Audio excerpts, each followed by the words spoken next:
This year's from Geo News from July 31st, 2024. Meghan Markle secret dinner parties as she goes below the radar with pals. Some kind of speculation about why Meghan isn't mingling with A-list actors. Probably because she's not talented, but there's my opinion. Let's see what we got. Prince Harry and Meghan Markle are not rubbing shoulders with A-list Hollywood celebrities for a reason. Harry and Meghan are happy to be low-key stars, have made a conscious choice to be discreet. Really? I thought the whole goal was to not be discreet and get big and famous and have their successful projects and Netflix movies and things like that. I guess I'm just slow. Speaking of Vanity Fair's podcast Destiny, the royal family's most challenging year, royal expert Katie Nicholl explained, personally, I have to say I've been a little underwhelmed with the celebrities who they've been hanging out with. Don't get me wrong, I love Kevin Costner, he's fabulous, but I thought they'd be mingling with more of the A-list. Well, Kevin Costner was A-list for a very long time. He's past his prime now. Not sure exactly why he'd want to hang out with them, but okay. I thought we'd see them out far more with Oprah Winfrey and Gwyneth Paltrow and that sort of crowd, and they haven't been. Well, Gwyneth Paltrow is younger than Kevin Costner, I think, but still, same principle, she's past her prime. She then conjectured, perhaps that's all part of them wanting to live a life that's a bit more under the radar, that doesn't end up getting them papped, that doesn't end up getting them in celebrity magazines, and actually, in Montecito, they're able to do that. I'm sure there's a whole plethora of VIP dinner parties that are taking place at theirs we have no idea about.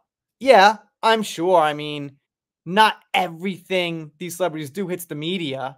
If you keep in mind a celebrity who haven't heard of, for like a month or something, I'm sure they've done a lot of things in that month with a lot of people.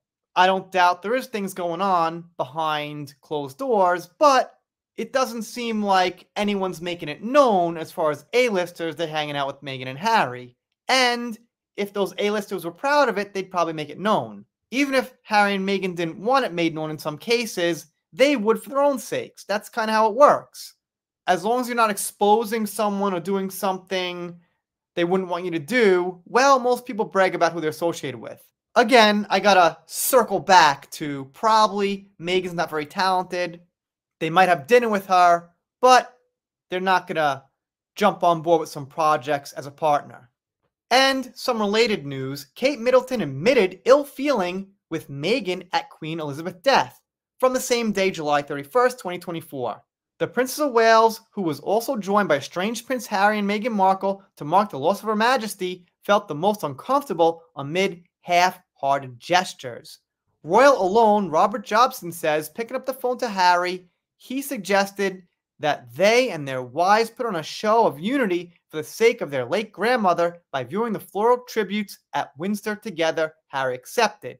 The resulting images suggested they'd all slip back into their Fab Four routine, but Catherine later admitted to a member of the royal family that such was the extent of ill feeling between the couples, the walkabout had been the hardest thing she'd ever had to do.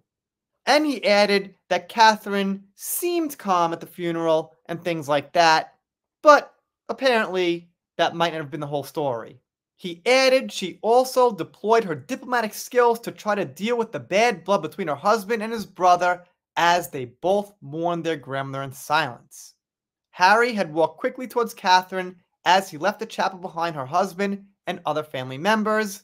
Subtly, she increased her pace so they could catch up with William a few steps ahead. She then fell back to allow the brothers to walk next to each other and at least exchange a few words. He noted, I don't know, man. I'm not into all this overanalyzation of who walks where, when.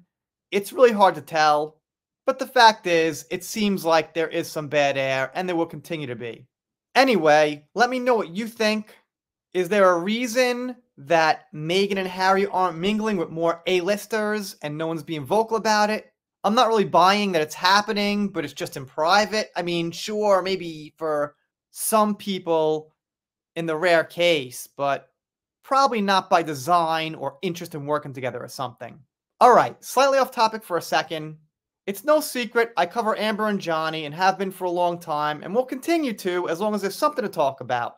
But a lot of people say, well, leave Amber alone, and they wonder why people still talk about her.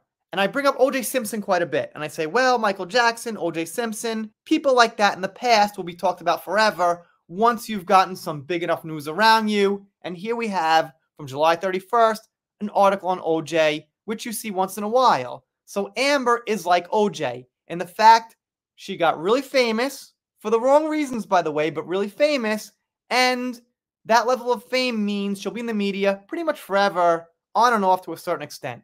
Now, that might be once every 5 years, once every 3 years, could be once a year, but once you've got like a billion or more eyes on you, the media is not just going to let it go. Okay, if you're not subscribed here, consider it. If you don't, I'll be sad, but I'll get over it. See you next time.